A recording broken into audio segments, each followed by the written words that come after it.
সালামু আলাইকুম, আমি আব্দুল্লাহ নোমান। ইউটিউবে ভিউয়ারদের আকৃষ্ট করার জন্য থাম্বনেল অনেক গুরুত্বপূর্ণ। একটা প্রফেশনাল এইচডি কোয়ালিটির থাম্বনেল ইউটিউব ভিডিওতে হাজার হাজার ভিউ এনে দিতে পারে। আজ আমি দেখাবো কিভাবে প্রফেশনাল মানের থাম্বনেল ডিজাইন করবেন ফটোশপে। শুরু করার আগে আপনি আইটেক স্কিলে নতুন হলে প্লিজ আইটেক স্কিল সাবস্ক্রাইব করুন এবং পাশের বেল আইকনটা প্রেস করতে ভুলবেন না। আমি এখন ফটোশপে একটা নতুন ডকুমেন্ট নিব যার উইথ 1920 পিক্সেল, হাইট 1080 পিক্সেল দিয়ে ক্রিয়েটে ক্লিক করলাম।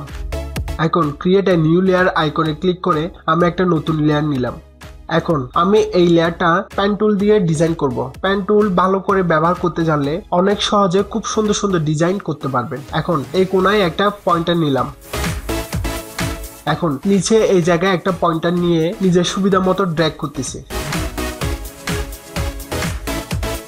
এখন পয়েন্টার কনভার্ট করতেছি অল্টার চেপে ধরে মাঝখানের এই পয়েন্টারে ক্লিক করে। এখন এই জায়গায় আরেকটা পয়েন্টার নিয়ে নিজের সুবিধা মতো ড্র্যাগ করতেছি। এখন পয়েন্টার কনভার্ট করতেছি অল্টার চেপে ধরে মাঝখানের এই পয়েন্টারে ক্লিক করে। এখন বাইরে ক্লিক করে সিলেকশনটা ক্লোজ করতেছি। এখন কন্ট্রোল প্লাস এন্টার প্রেস করে পেন টুল দিয়ে ডিজাইন করা এরিয়াটা সিলেক্ট করতেছি। এখন সিলেকশন এরিয়াতে ফোরগ্রাউন্ড কালার দিব। Alter plus backspace press করুন। এখন কন্ট্রোল প্লাস ডি প্রেস করে সিলেকশন এরিয়াটা ডিসিলেক্ট করে দিন। এখন ব্যাকগ্রাউন্ডে ইমেজ দেওয়ার জন্য একটা copyright free HD quality image নিব। আমার কোনো ওয়েবসাইটে গিয়ে ইমেজ ডাউনলোড করতে হবে না, আমি জাস্ট এই আইকনে ক্লিক করে আমার পছন্দ মতো সার্চ করে একটা ব্যাকগ্রাউন্ড ইমেজ নিচ্ছি। এই ইমেজগুলো সম্পূর্ণ কপিরাইট ফ্রি এবং এইচডি কোয়ালিটি। আপনার ফটোশপে এই ইমেজগুলো পাবেন না। এই ইমেজগুলো কিভাবে পাবেন, এই ইমেজগুলো কিভাবে কোথায় থেকে পাবেন তার উপর একটা টিউটোরিয়াল আছে। উপরের আই বাটনে ক্লিক করে টিউটোরিয়ালটা দেখে নিতে পারেন। এখন ইমেজটা সাইজ করে নিচ্ছি। এখন ইমেজটা লেয়ার 1 এর নিচে নিয়ে আসবো। একটা কার্টুনের ইমেজ নেব।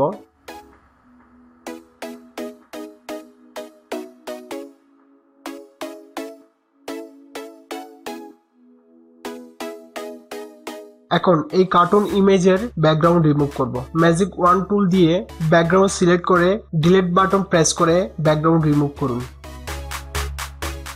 এখন কার্টুনটা আমার সুবিধা মতো বসাইতেছি।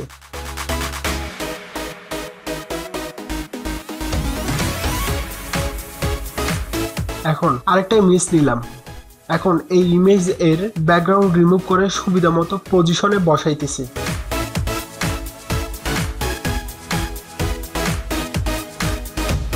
এখন আমার ইউটিউব চ্যানেলের লগো নিলাম। এই লগোটা আমার সুবিধা মতো পজিশনে বসাইতেছি। লগোটা দেখা যাচ্ছে না, তাই লগো এর লেয়ারটা লেয়ার 1 এর উপর নিয়ে যাচ্ছি।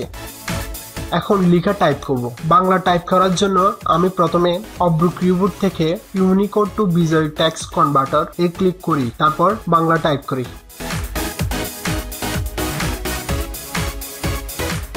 তারপর কনভার্ট টু বিজয় এনকোডিং এ ক্লিক করি। তারপর কপি করে ফটোশপে গিয়ে ফন্ট সোতুনমি এমজে সিলেক্ট করে পেস্ট করি। এখন টেক্সটটা আমার পছন্দ মতো ডিজাইন করতেছি।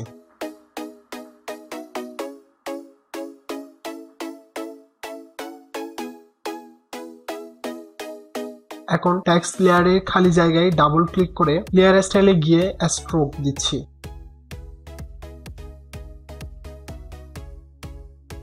তারপর কালার ওভারলে দিচ্ছি।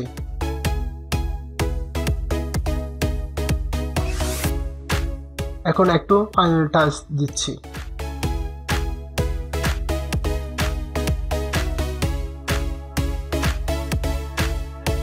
এখন প্রথমে ডিজাইনটা পিএসডি ফাইল হিসেবে সেভ করব।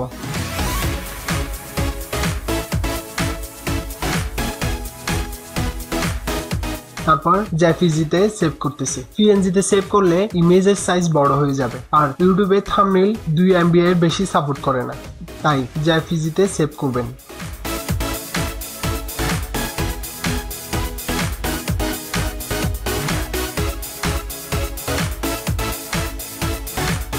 আশা করি টিউটোরিয়ালটা আপনাদের অনেক ভালো লেগেছে। যদি ভালো লেগে থাকে তাহলে প্লিজ লাইক বাটনটা প্রেস করুন। কোনো ধরনের প্রশ্ন থাকলে কমেন্ট করুন এবং iTechSkill সাবস্ক্রাইব করতে ভুলবেন না। ধন্যবাদ।